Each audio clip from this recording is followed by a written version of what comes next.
Sabu seberat 44 gram yang akan dimasukkan ke dalam lembaga permasyarakatan atau Lapas Kelas 2A Kendari digagalkan oleh petugas jaga Lapas Kelas 2A Kendari.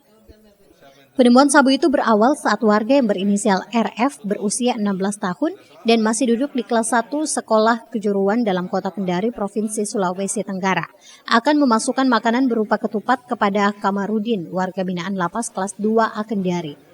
Namun petugas merasa curiga, lalu memeriksa isi dari ketiga ketupat itu, sehingga menemukan bungkusan plastik kecil yang berisikan sabu seberat 44 gram. Petugas Lapas Kelas 2A Kendari langsung mengamankan RF dan Kamarudin guna dilakukan pemeriksaan. Dari hasil pemeriksaan, RF mengaku bahwa ia disuruh oleh ibunya yang berinisial RT untuk mengantarkan makanan kepada Kamarudin yang merupakan warga binaan Lapas Kelas 2A Kendari yang telah divonis seumur hidup akibat kasus pembunuhan. Selanjutnya, petugas Lapas Kelas 2A Kendari bersama kepolisian menjemput RT, ibu dari RF, guna diperiksa. Kepala Lapas Kelas 2A Kendari, Abdul Samad Dama, mengatakan dari hasil pemeriksaan, RT mengaku bahwa dirinya disuruh oleh orang tidak ia kenal untuk membawa makanan kepada Kamarudin dengan janji akan diberikan uang. Sementara Kamarudin mengaku jika makanan itu adalah pesanannya. Selanjutnya, barang bukti sabu dan 2 orang tersangka yakni RF dan RT diamankan di Polda Sulawesi Tenggara. Sementara Kamarudin diamankan di salah satu ruangan khusus Lapas Kelas 2A Kendari guna pemeriksaan lebih lanjut. Nah, ketika dilakukan pemeriksaan berupa makanan, itu coto dan ketupat dan nasi putih.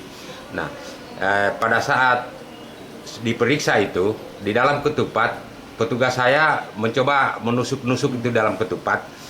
Ternyata rasa kayak ada ganjalan begitu.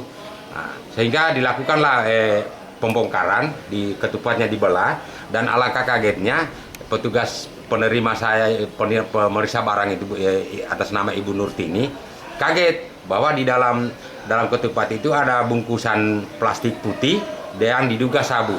Sehingga begitu melihat ada barang di dalam itu, langsung petugas saya ini laporkan ke dalam, ke P2U dan ke Komandan Jaga, termasuk ke Pak KPLP. Dan kepada 2 orang ini yang pengantar barang dipanggil masuk ke dalam, karena tadi kejadiannya di tempat loket penitipan di depan lapas, dipanggil masuk untuk saksikan barang itu dibongkar. Nah, setelah dibongkar, dari ketiga buah ketupat itu ternyata masing-masing ketupat itu ada bungkusan yang diduga sabu. Silvian Sakia, Kompas TV Kendari, Sulawesi Tenggara.